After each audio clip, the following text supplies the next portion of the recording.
bago dumating sa amin. So ito na, mga kababayan. Sino nga ba? Pinangalanan na, mga kababayan, ng asawa ni Diskaya kung sino ang mga tumanggap. Ito na, mga kababayan. According sa kanila, na Diskaya couple ay si Saldico. Wala ngang senador. Wala ngang senador. Ang problema lang, may mga senador na tumanggap ng donasyon. Dawit pa rin. Kaya nga si Chis Escudero natanggal dahil dyan sa kakatanggap ng donasyon eh. Walang senador, puro congressman. Ang problema lang, tumanggap, may iilan sa mga senador na tumanggap ng donation na galing sa nakaw. Dawit pa rin. So ngayon mga kababayan, ikinanta na nga ng Diskaya couple na si Saldico ang nasa likod. Ngunit mga kababayan, si Saldico pilit itinanggi ang paratang ng Diskaya couple. Eto na, mga kababayan. Itinanggi ni Ako Bicol Party List Representative Zaldico ang mga aligasyon kaugnay ng maanumalyang flood control projects. Narito ang kumpirmado, siguradong balita mula sa Kamara at ni Radyo Patrol Pamela Vasquez. Pam. Ayan na. DZMM po ito Sa yung pahayag, pinabulaanan ni Ako Bicol Party List Representative Zaldico ang mga paratang laban sa kanya sa Senate hearing kanina. Kasunod dito ng pagdawit sa kanila niya para at Curly Diskaya sa mga kickback umano sa mga proyekto. Hihit niya, wala ring batayan ng mga paratang at pawang hearsay o sabi-sabi lamang. Politically motivated din anya ito na layong lindangin ang publiko at hilingin sa musapin ng pananagutan. Maliwanag din ko, sinesertipikahan ng 2025 General Appropriations Act ng dalawang kapulungan ng Kongreso at nilagdaan pa ng Pangulo.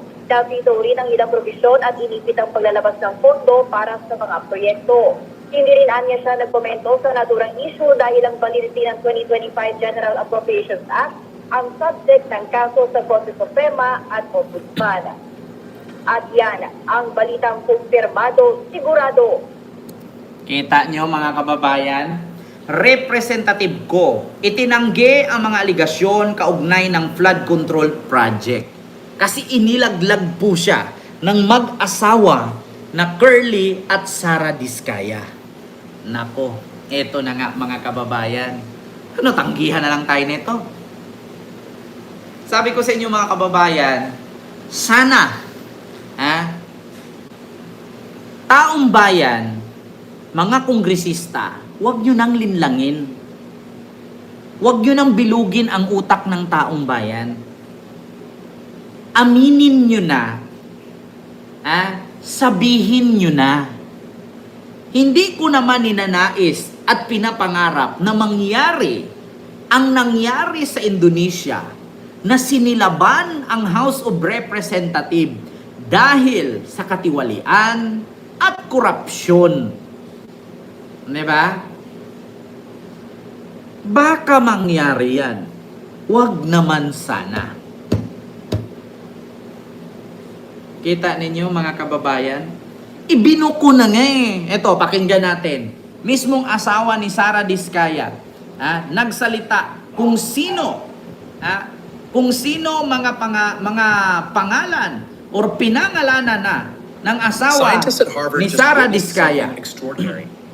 During a routine study of sound frequencies, matapos naming manalo sa mga bidding, may mga opisyal mula sa DPWS ang lumalapit sa amin para humingi at kumuha ng bahagi niya sa halaga ng proyekto.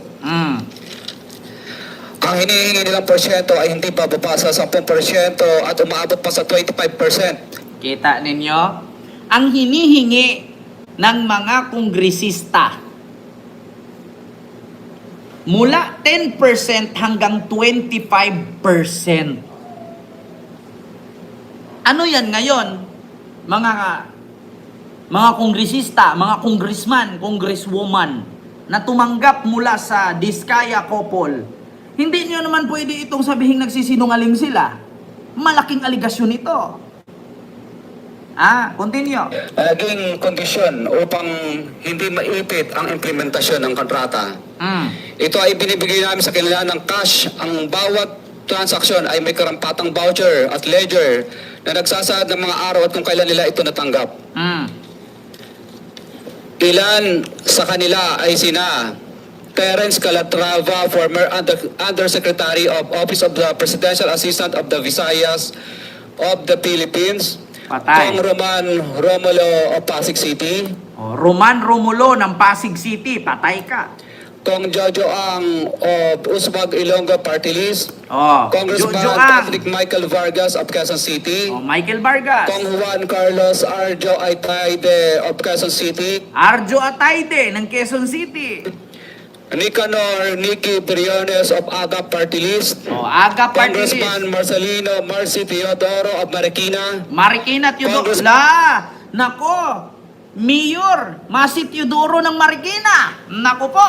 Florida Robes of San Jose del Monte, Bulacan, Bulacan. Congressman Leandro Jesus Madroño of Romblon, Nako. Congressman Benjamin Benji Agarao Jr., Nako, si Congressman Benji. Florencio Gabriel Bem Noel of Anwar Party List, Nako. Kong Leo de Ode Tariela of Occidental Mindoro, Nako. Congressman Reynan Arrogancia of Quezon City, Quezon Province, Nako, ang Kong dami. Marvin Rillo of Quezon City, Patay. Kong Teodoro Haresco of Aklan, Nako. Kong Antonieta Yudela of Sambuanga Sibugay, Nako, sa Kong mga Dean Asistio of Caloocan, Caloocan. Kong Marivico Pilar of Quezon City. Quezon City napakarami. 21. Mayroon ding mga kinatawan ng ilang politiko na nakikipagtakbo sa amin upang manghingi ng porsyento kapalit ng mga porsyento.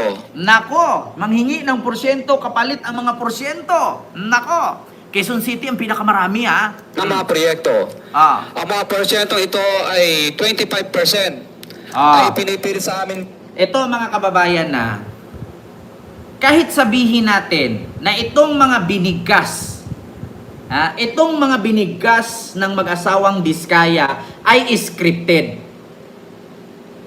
Ipapatawag pa rin yang mga yan. Ngayon pag napatunayan na ang mga binigkas dito ng mag-asawang Diskaya ay may maipakita silang resibo. Ngayon kasi ang taong bayan mga kababayan nagsasabi kasi na bakit hindi maglabas ng resibo? Bakit hindi maglabas ng ebidensya? Mga kababayan, hindi po kasi ura-urada yan. Kaya nga tinatawag na hearing yan. Hindi po kasi isang araw lang tapos agad yung hearing na yan. Kasi bakit marami po kasing tao ang nadadamay. Antayin po natin ang sunod. Yeah? Lahat kasi ng ibinigkas dito ni Curly Diskaya, ipatawag lahat para malaman. Oh, hindi po pwede na sabihin, hindi totoo yan, walang katotohanan yan. Paano kung meron nga? Nako. Bilang karaniwang kalakaran na wala akong kakainang tanggihan. Ilan sa kanila ay sina Regional Director Eduardo Virgilio of DPWH Region 5, Nako, Region 5, DPWH. Director Ramon Ariola III of Unified Management UPMO, District Engineer Henry Alcantara, DPWH Bulacan First, Nako, may Bulacan pa. Undersecretary Robert Bernardo, Nako. District Engineer Aristotle Ramos of DPWH Metro First, Pasig City, Nako, Pasig na naman. District Engineer Manny Bulusan of DPWH North, Manila, Deo, Nako. District Engineer Edgardo Sipingal of DPWH Bulacan, Sabteo, Nako po. District Engineer Michael Rosaria of DPWH Quezon Second, Deo. Nako. Karamihan sa mga kawani ng DPWH na nabanggit sa itaas ay paulit-ulit na binabanggit ang delivery ng pera ay para sa kay Saldico na dapat at least 25%. Kay Saldico. Si Saldico lahat sinisisi. Lahat daw yun dumadaan kay Saldico ang pera na 25%. Naku po. Hala, Ginoo ko. Nako, mga kababayan, once na kasi na ibinigkas to dito, lalantad sa Senado ang mga pinapangalanan nitong mag-asawang Diskaya. Bakit? Si Maricel Soriano nga napadpad sa Senado nung idinamay doon sa nagkukukin daw kasama ni PBBM. Di ba? Sabi ko nga sa inyo mga kababayan, Diyos mio Marimar. No, kung hindi totoo, di file nila ng kaso itong mag-asawa. Kung totoo, patay. Kung hindi takot, kung walang ginawang masama, lumabas ka. Magpa-preskon ka. Pumunta ka sa Senado. Ang problema, kung hindi ka lalabas at lalantad sa Senado, alam na this. Wala namang problema. Hindi ka pa kinasuhan. Once kasi na binigkas yung pangalan mo, nadawit ka, pumunta ka sa Senado. Mag-voluntary ka. Voluntary exit. Absent ko na ako ngayon sa opisina. Bakit? Sagutin ko muna yung inisyu ng mag-asawang Diskaya sa akin. Ganun. Di ba? Hindi yun. Tahimik ka tapos, Your Honor, I have right to remain silent. Abogado ko na lang magsasalita niyan. Alam na this. Kita ninyo? Ang dami. Ito. Ken, isa sa pinuntirya ng Diskaya si Romualdez. Wala na akong pakialam dyan.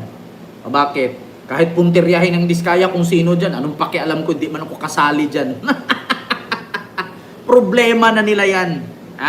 At least, kinanta na ng mga Diskaya. Ngayon, kung hindi man totoo ang akusasyon ng mga Diskaya dito sa mga binigkas nila, di magsilabasan sila, pumunta sila sa Senado. At least tayo, pinarinig lang natin. Napanood nyo naman yan. Hindi naman to masasabing fake news kasi buong sambayan ng Pilipino nakapanood nito. Live naman yan. Sa Kongreso, sa Senado, ang hearing na yan. Kaya ngayon kung idawit man dyan ni Diskaya si Romualdez, idawit man yan dyan si Saldico, pakialam ko sa mga yan. Bakit? Nabigyan ba ko ni Romualdez at ni Saldico? Pambili ko ng luxury bags. Kaya masasaktan ako? Problema nila yan. Bahala sa buhay nila. Si Mark Villar nga, tahimik lang. Sunod mga kababayan. Speaking